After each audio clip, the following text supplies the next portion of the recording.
अस्सलाम वालेकुम जी। देखो माशाल्लाह जी आप बहुत मेहनती मुंडे हैं दोनों। हाँ बड़ा काम करते हैं दोनों बंदे यार। समझ लो आज मुंडा ना वर्कशॉप का टॉप क्लास मॉडल में अगर आप मुंडा ना हो वर्कशॉप नहीं चल सकती। बहुत मेहनती मुंडा है माशाल्लाह।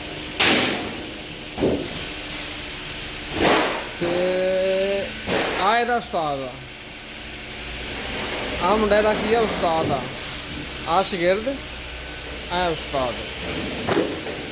बहुत मेहनत कर रहे। देखो अलमोनियम उतार रहे हैं तो कम से कम इन्होंने कोई 800 शीट उतार दी है। 800 सर आ भी बड़ी मेहनत कर रहे हैं। इन्हें दोनों का शागिर्द है।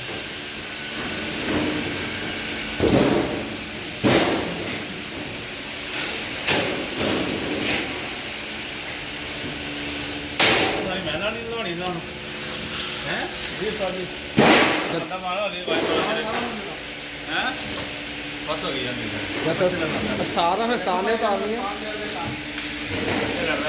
ਕੰਮ ਕਰਦਾ ਦਖਲ ਆ ਜਾਂਦੀ मुझसे बड़ा भाई ਚੱਲ मुझसे बड़ा भाई आ ये लोग लगे हैं नाव आ रहा हो